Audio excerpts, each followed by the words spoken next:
এইটো হৈছে Lahowal college exam centre. ক'ত গৈছোঁ আমি? চেঁচা পাৰ্ক। তো চেঁচা পাৰ্কত আমি hello' guys, welcome back to my YouTube channel RT vlogs. তো আজি মই আহিছোঁ ক'ত আপোনালোকে নিশ্চয় জানে, কাৰণ ইয়াৰ আগৰ ভিডিঅ'ত মই সকলোখিনি দেখুৱাইছিলোঁ। আৰু যদি ইয়াৰ আগৰ ভিডিঅ'টো আপোনালোকে নাই চোৱা তেনেহ'লে এতিয়াই গৈ চাই লওক। বাৰু সেয়া বাদ দিয়ক, মই আহিছোঁ ডিব্ৰুগড় টাউনৰ পৰা মাত্ৰ 7-8 কিলোমিটাৰমান দূৰত অৱস্থিত এই জগন্নাথ মন্দিৰলৈ। তো দেৰি নকৰি ভিতৰত সোমাই যাওঁ, আৰু সোমাই যোৱাৰ আগতে চেণ্ডেল ইয়াতে ৰাখি যাব লাগিব, কাৰণ যিহেতু পবিত্ৰ স্থান।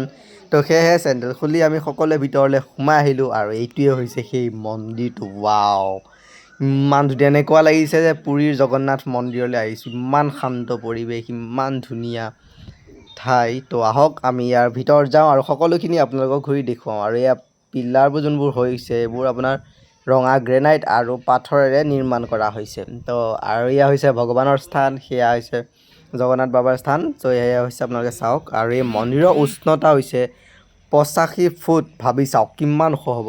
এয়া আমাৰ ইয়াত চবেই এতিয়া ফটো উঠাত বিজি।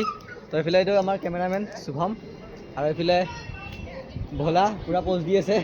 এইফালে মই ওচৰত ৰখি আছে আৰু বিকাশত ৰখি আছে। আৰু মই আপোনালোকক আকৌ মন্দিৰটো ঘূৰাই দেখাওঁ অলপ। তো এইটো হৈছে মেইন মন্দিৰটো, এইটো আপোনাৰ মেইন মন্দিৰটো।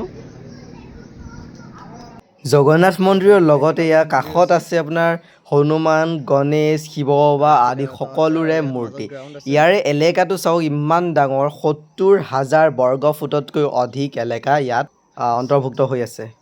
ইমানেই ধুনীয়া মানে মন্দিৰটো, কি ক'ম আৰু, মানে একো ভাবি পোৱা নাই।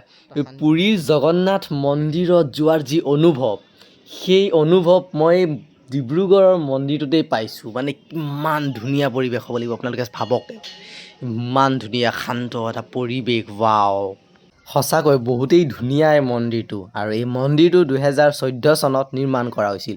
আৰু এই মন্দিৰটোৰ এয়ে হৈছে ইয়াৰ সৌন্দৰ্য, চাওক ন। ৱাও, কি ক'ম আৰু। মন্দিৰৰ পৰা ওলাই আহি চকু পৰিলে কাষতে থকা দোকান কেইখনলৈ। তো ইয়াতে আহি আমি কিবা এটা কিনি ল'লোঁ, আৰু টেম্পু কৰি যাব ওলাইছোঁ লাহোৱাল কলেজ এক্সাম চেণ্টাৰলৈ। তো তাত গৈ ক'ত ৰুম ঠিক কৰোঁ, ক'ত থাকোঁ, কি কৰোঁ, সকলোখিনি আপোনালোকক দেখুৱাম। ভিডিঅ'টো চাই থাকিব। তো ইয়াত ট্ৰেইনৰ লগে লগে আমিও গৈ আছোঁ লাহোৱাল কলেজলৈ। অঁ নাই, ট্ৰেইনটোচোন ইফালে গ'ল। এয়া আমাক লাহোৱাল কলেজ ওচৰত নমাই দিলে, আৰু আমি এতিয়া গৈ আছোঁ ৰুম ঠিক কৰিবলৈ। আৰু এইটো হৈছে গলিটো। তো এয়া ৰুম ঠিক কৰি ল'লোঁ আহি। তো এইটো হৈছে আমাৰ ৰুম। তো এয়া চাওক। A few moments later. Guys, আমি ৰুমত শ্বিফ্ট হৈ আৰু আমি গুচি আহিলোঁ চেণ্টাৰটো চাবলৈ।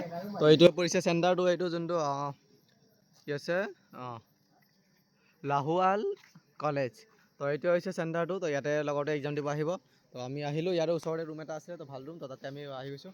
তো এইখিনিয়ে চাওক এৰিয়াটো, যোনে যোনে আহিব এইটোৱে চাই লওক ভালকৈ। এৰিয়াটো এইটোৱে হয়। এতিয়া আমি কিবা এটা খাবলৈ যাওঁ। তো আমি ইয়াৰ লাহোৱাল চেণ্টাৰত আহিছোঁ, আৰু তাৰপৰা এডমিট কাৰ্ড এখন ওলাই ল'লে লগৰটোৱে। আৰু এতিয়া আমি গৈ আছোঁ খাবলৈ। তো এয়া হোটেল বিচাৰি তাকে খাবলৈ যাওঁ। তো আমি এইটো হোটেলত আহিছোঁ খাবলৈ, আৰু ইয়াতে ভোলাহঁতে ডিছকাছ কৰি আছে কি খাব। আৰু আমি আছোঁ ইয়াতে বহি লৈ, আৰু ট্ৰেইন চাই আছে ক'ত ট্ৰেইন কেইটামানত যাব লাগিব, মানে কি কৰিব লাগিব সেইটোৱে। ট্ৰেইনত শ্লিপাৰ টিকেট নাই, যাব লাগিব আকৌ জেনেৰেলত গৈ কিন্তু আমি আহিছিলোঁ আৰামত, কিন্তু এতিয়া যাব লাগিব কাৰণ চবৰে এটাই ট্ৰেইন আছে ৰাতি 1:30 বজাত। তো আমি ষ্টেচনত আগতে গৈ থাকিব লাগিব, আৰু টিকেট কাটিব লাগিব। আপোনালোকে চাই থাকিব, গোটেইখিনি আপোনালোকে দেখাম। তো যোন আহিব সিহঁতৰ কাৰণেতো ভালেই, গোটেইখিনি চাব লাগিব। 2,000 years later. চাহ খাই আমি তাৰপৰা ওলাই আহিলোঁ, আৰু ইয়াত জেলেবি খাই যাব ওলাওঁতে জেলেবিটোলৈ কাঢ়ি খাই দিলে। তো সেইকাৰণে ভাতৰ হোটেল বিচাৰি আমি ওলাই আহিলোঁ। আৰু ভিডিঅ'টো ইয়াতে চেছ কৰিছোঁ। পাৰ্ট 4ৰ কাৰণে চেনেলটো ছাবস্ক্ৰাইব কৰি থ'ব। ভিডিঅ'টো ভাল লাগিলে এটা লাইক কৰিব, আৰু চেনেলটো ছাবস্ক্ৰাইব কৰিব নাপাহৰিব। লগ পাম পাৰ্ট 4ত।